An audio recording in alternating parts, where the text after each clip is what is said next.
Contra a cultura. O Evangelho clama pelo diferente. 3, 2, 1, gravando. Começando mais um Contra a Cultura, chegando aqui para você na Rádio Novo Tempo e também no YouTube, no canal Cristãos Cansados.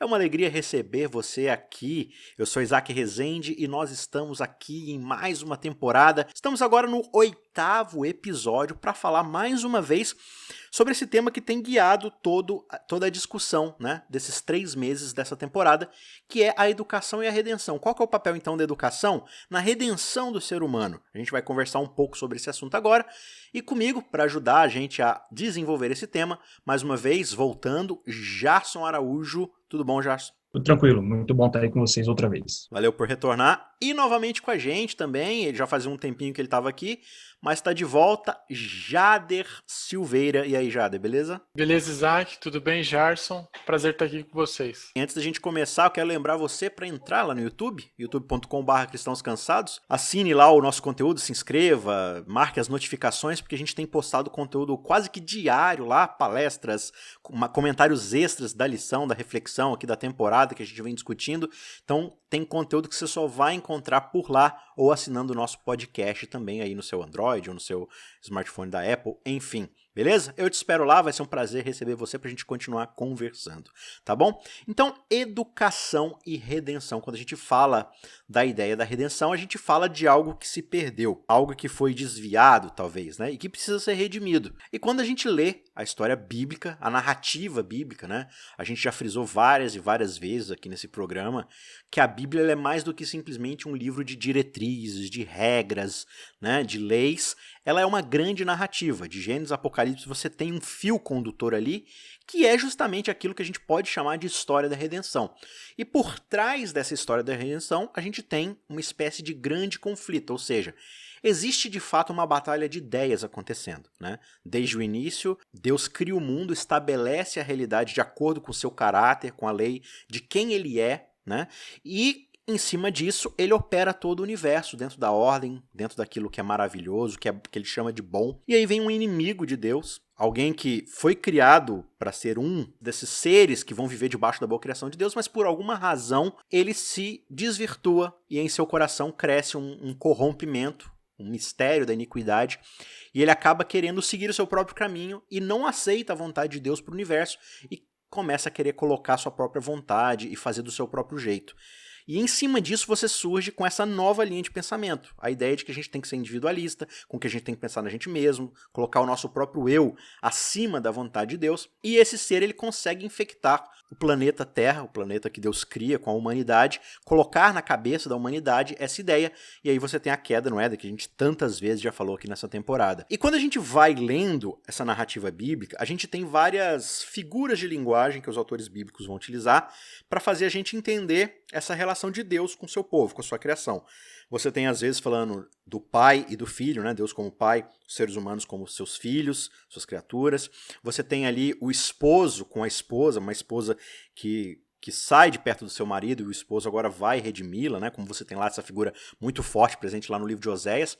Você tem também a ideia do suzerano e do vassalo, do senhor e do servo, né? Agora, uma das formas da gente enxergar essa relação é a de um professor, a de um mestre e a de um estudante. A gente já viu um pouco disso nos episódios anteriores, quando a gente olhou para Jesus como mestre dos mestres, né? Como esse professor, esse ser que vai nos ensinar quem é Deus, quem nós somos, o que a gente faz na junção dessas duas coisas. E agora a gente vai olhar um pouco para essa narrativa bíblica, olhar alguns pontos do texto bíblico aqui, para tentar entender, então, como se dá essa relação do professor com o aluno. Porque quando a gente olha para o Éden, a gente observa que os primeiros alunos dessa escola fracassaram retumbantemente no seu teste. Foi colocado diante deles a árvore do conhecimento do bem e do mal, que Deus falou para não comer, e a árvore da vida, que Deus falou para eles comerem em abundância. E aí eles escolhem aquilo que Deus havia dito para não comer. Tomam para cima deles a própria responsabilidade de si mesmos, rejeitam a vontade de Deus.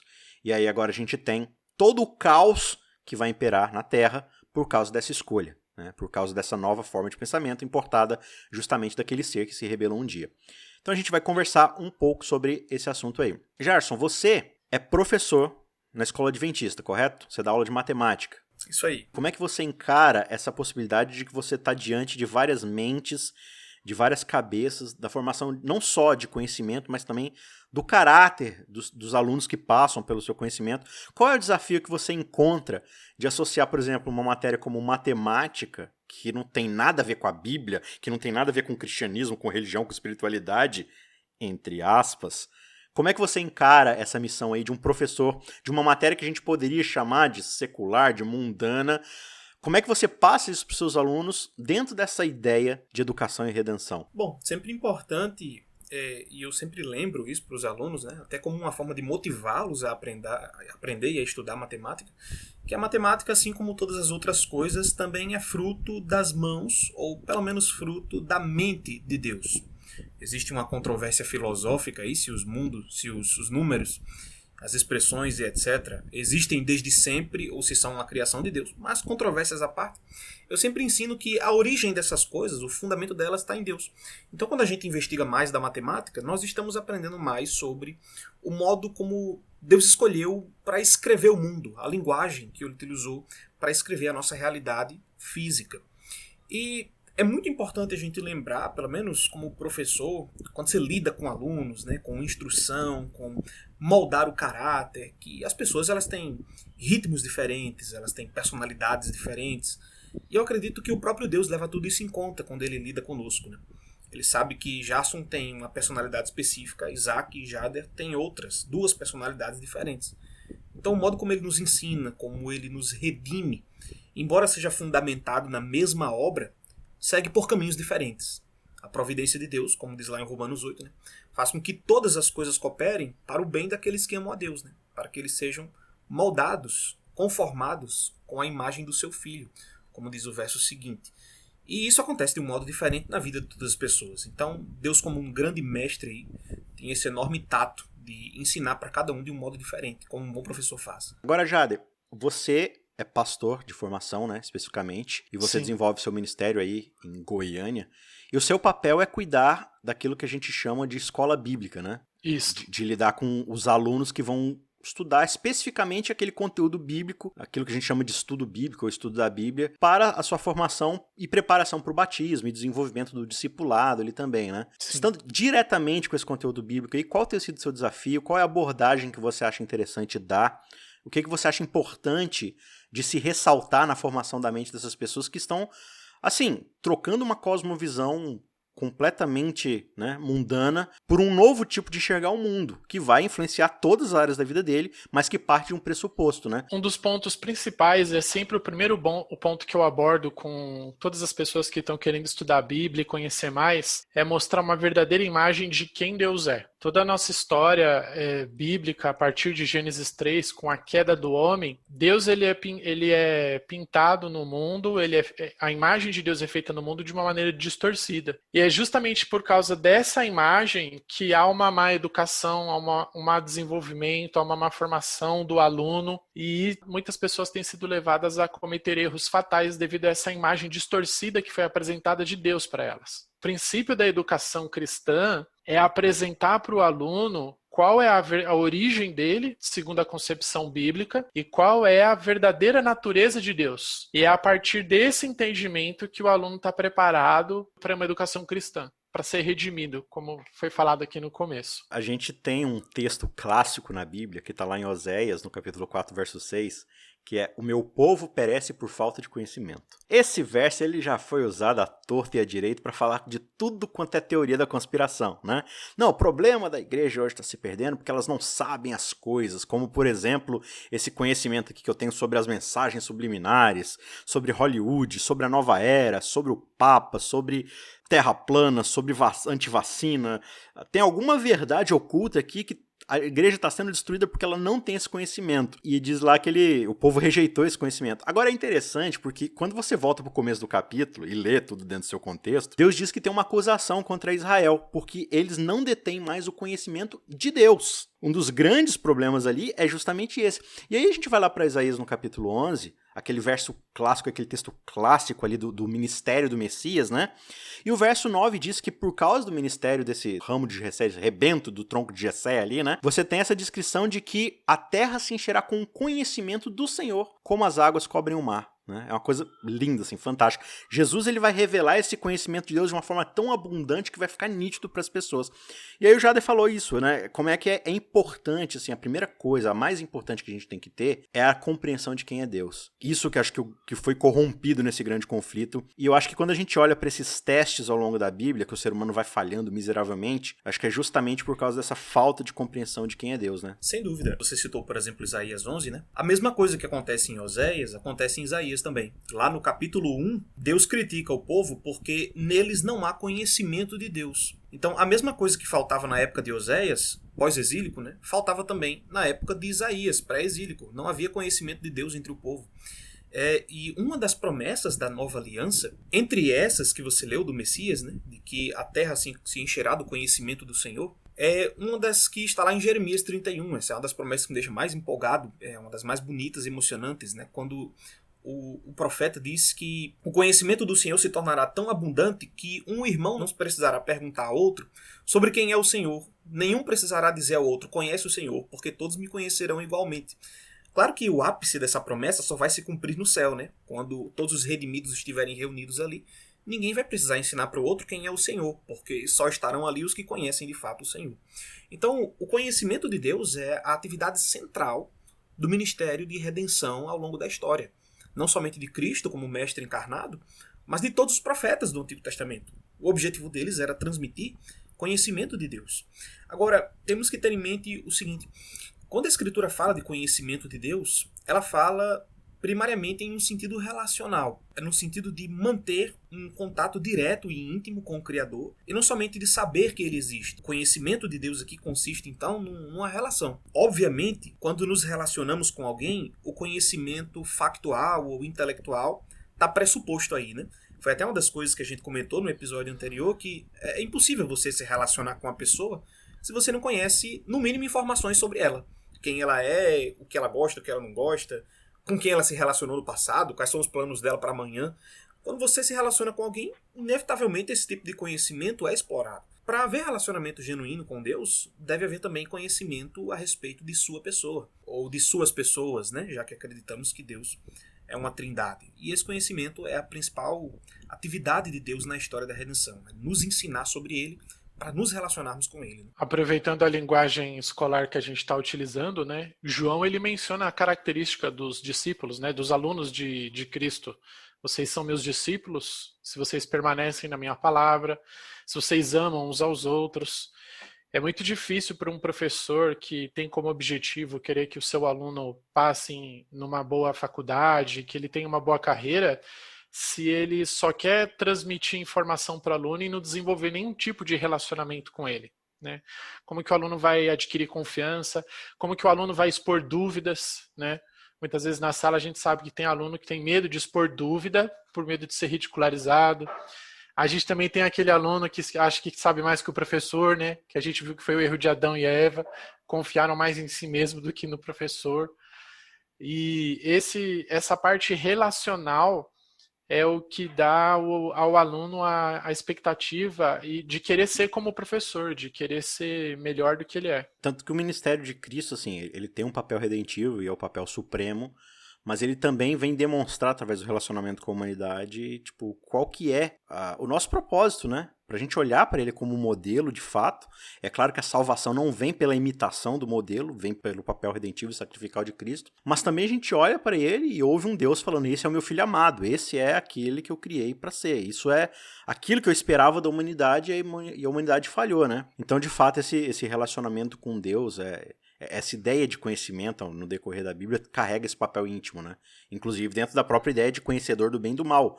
É justamente essa intimidade com o bem e o mal, de forma que você a ressignifique pelos seus próprios meios, né? Pela sua própria força, pela sua própria vontade. E aí a gente percebe, assim como já foi dito no decorrer da Bíblia, como é que o ser humano ele vai falhando nesse processo desses testes, né? Você tem o teste lá de Adão e Eva, a serpente perverte, transforma na queda do ser humano. Você tem, digamos, o teste lá de primeiro pós-dilúvio ali, né? Quando Deus fala: eu vou dar para vocês a salvação por meio desse arco aqui. A ser humano: não, a gente vai construir um monumento pro nosso nome, né? Como você bem citou, Abraão, deixa a tua terra, vai para uma terra que eu vou mostrar, confia em mim, o teste lá do sacrifício, né, de Isaac e tudo mais. Ou de esperar um filho que ele não conseguiu atingir, né? Exatamente, o tempo todo E ele tentou atingir pelas próprias masculinidades, digamos pelas assim. próprias virilidades, né? Virilidades. Pela própria virilha. E aí, assim, tem um outro teste bem interessante que eu vejo o link ali com tudo isso que Jesus vai demonstrar no seu ministério, que é quando a gente tem Israel lá no meio do deserto, e aí você tem um texto lá em Deuteronômio, onde Moisés fala, né, que Deus os testou e os provou para que eles aprendessem que nem só de pão vive o homem, mas de tudo aquilo que sai da boca de Jesus, que é o texto que Jesus vai citar no teste que Jesus vai enfrentar como ser humano perfeito, né? Fala assim, olha, use o seu poder para transformar a pedra em pão, para usar as coisas em seu benefício próprio. Se a gente tiver que entender a educação cristã, eu acho que um dos maiores pontos que a gente precisa compreender nesse processo relacional com Deus, com Cristo, é o do nosso papel, o papel do nosso eu nesse relacionamento nosso com Deus.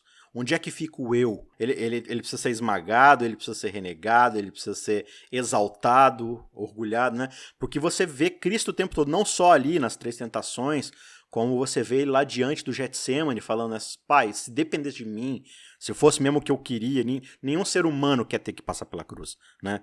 Seria hipocrisia de Jesus falar assim, eu quero ir pra cruz, no sentido de que é algo que eu desejo. Mas ele falou assim, mas eu tô aqui para fazer tua vontade, eu não tô aqui para fazer a minha.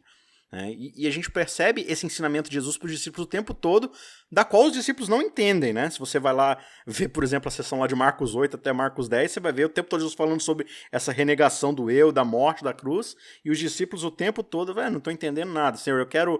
Tá, beleza, esse negócio de cruz aí, mas eu sento na direita ou na esquerda do teu trono, né? Aquela discussão toda. Dentro dessas lições que a gente precisa entender, como é que a gente vê a educação dentro desse papel redentivo, para que a gente volte a se tornar a imagem e semelhança de Deus. As tentações de Jesus ali são precisamente moldadas de acordo com as tentações de Israel lá no deserto. Israel passa 40 anos, Jesus passa 40 dias. Israel passa por tentações com relação à fome, com relação à adoração. Jesus passa pelo mesmo tipo de tentação. E as citações que Jesus usa, lá em Mateus capítulo 4, são todas extraídas do sermão de Moisés, em Deuteronômio capítulo 6 até o 8. O sermão dele para Israel após as tentações do deserto. É como se o autor quisesse nos dizer claramente o seguinte, olha, esse indivíduo aqui, ele é o Israel verdadeiro. Aquele Israel que falhou no passado, através do qual Deus queria conduzir seus propósitos ao mundo, não conseguiu atingir o objetivo de Deus, mas esse aqui consegue. Esse é o verdadeiro Israel. Nesse homem, Israel está consumado e ele consegue atingir os verdadeiros propósitos de Deus, né? E Cristo nos ensina como é que ele fez tudo aquilo ali, né?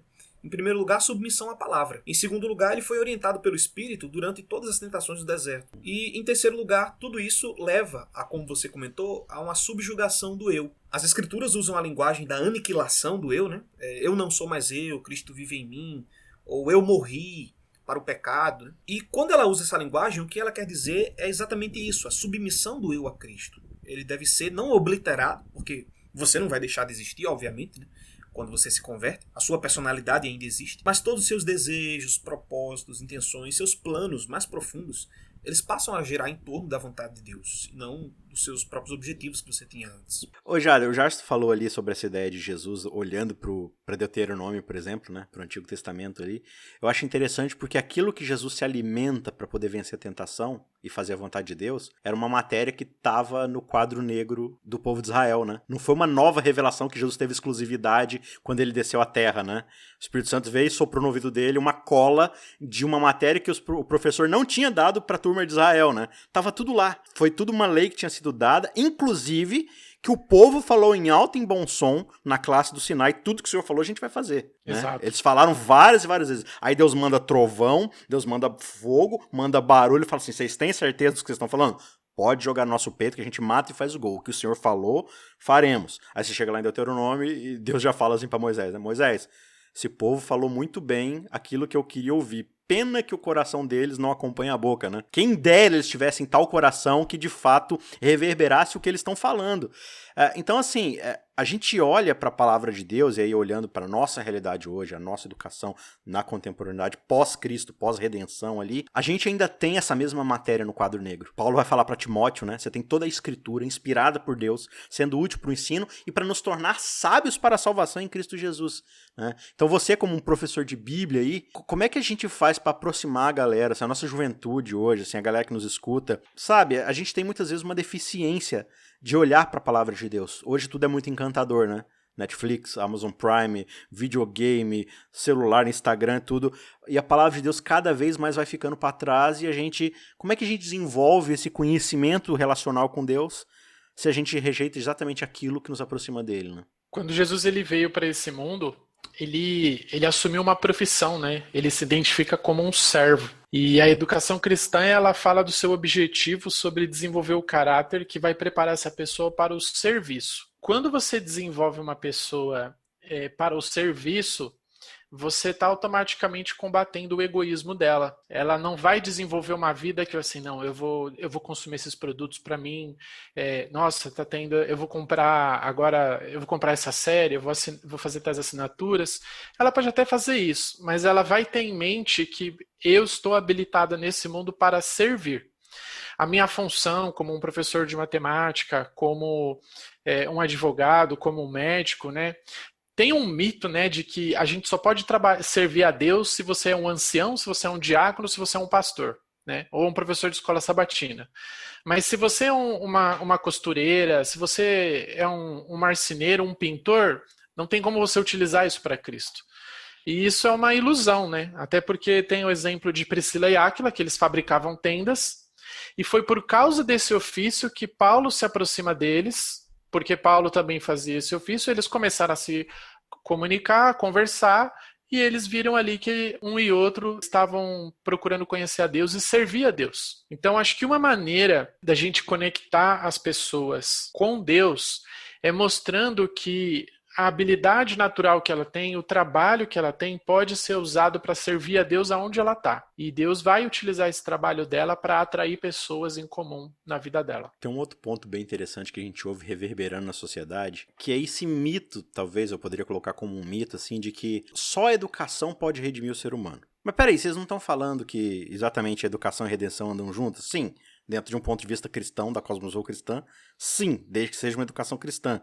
O que a gente ouve é que, tipo assim, quando o ser humano se tornar esclarecido do conhecimento, da visão de mundo que eles têm ali, de uma consciência de classe ou de uma noção biológica do ser humano, quando a gente alcançar as faculdades mentais, desenvolver nossa ciência, é aquele humanismo que você já conhece de longa data que, né, até agora não entregou absolutamente nada.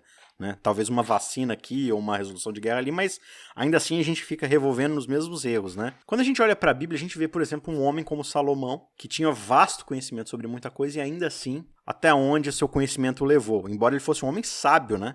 E ele declara de forma bem interessante lá em Eclesiastes, né? Quando ele vai falar da sabedoria. Ele fala, no fim das contas, sabedoria é temer ao Senhor. Sem isso, você só tem conhecimento, eu acho, né? O ser humano, ele percebe duas coisas. Existe uma lei moral na mente dele. Existem certos ditames sociais que ele precisa seguir, certas regras que ele precisa obedecer.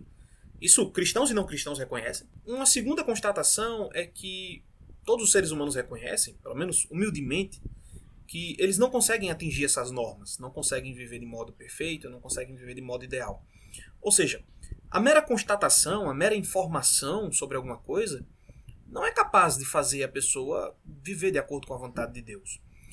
O mero conhecimento sobre a realidade, né, como os humanistas tentam apregoar, de que se você for uma pessoa esclarecida cientificamente, se você for para a universidade e estudar um semestre de antropologia, ou se formar nisso, ganhar um doutorado naquilo, você vai se tornar algo melhor ou o mundo vai melhorar, é uma noção completamente falsa. Nós temos que combater isso, na verdade. Porque senão nós vamos reverberar o discurso do mundo de que o mero conhecimento é suficiente para redimir o homem, quando não é assim que acontece. O conhecimento que redime, sim, é o conhecimento bíblico, o conhecimento da palavra de Deus, da vontade de Deus, da transformação que Deus faz em nossas vidas, do resgate que Cristo fez por nós. Então, é o conhecimento das coisas relacionadas a Deus que gera uma transformação no indivíduo. Mas a mera constatação intelectual de informações avulsas sobre o mundo, informações desconexas, se formar em química, se formar em história, em biologia, antropologia, essas coisas não vão modificar a natureza humana. Elas são incapazes para modificar a natureza humana. A única coisa que é capaz de combater a natureza do ser humano, a natureza má e caída, é o conhecimento de Deus, é o relacionamento com Deus. E como os humanistas não reconhecem isso, porque eles negam que exista tal coisa como natureza humana, para eles não existe uma tendência pecaminosa, isso é coisa de cristão, então também não tem nada para ser combatido. O mero conhecimento seria já suficiente para satisfazer o indivíduo. A gente tem que rejeitar veementemente essa perspectiva aí. Isaac, isso também acontece dentro do ambiente cristão, né? Tem uma ala que, não, se eu só pregar, se eu só ensinar, se eu só transmitir, a pessoa vai desenvolver uma vida espiritual, ela vai se tornar um cristão cada vez melhor e com o tempo a vida espiritual dela vai crescer e ela vai se tornar uma pessoa perfeita, né? E a vida prática, a prática do conhecimento, zero, né? Vejo muitas pessoas, não, eu sou cristão de terceira geração, eu sou cristão há 50 anos, mas isso tem feito você amar mais as pessoas do que antes? Né? O seu conhecimento de cristianismo, o que na sua vida prática tem um efeito visível, tudo isso que você aprende sobre Deus? Se esse conhecimento bíblico não nos transforma, então, de fato, o que a gente está fazendo? Né? Será que a gente também está entendendo o que é o conhecimento bíblico? Né? Tem essa questão aí também, porque alguns confundem conhecimento bíblico com quiz, né? Quantos irmãos tinha José? Qual era o nome dos 12 discípulos? Quiz. Meros... Isso é legal, assim. Não, é legal a gente saber, conhecer as histórias, ali, brincar, né? Aquelas brincadeiras, assim, de sábado à tarde, você, né? Só que isso não é necessariamente aquilo que vai te transformar. O que vai te transformar é o conhecimento de Deus.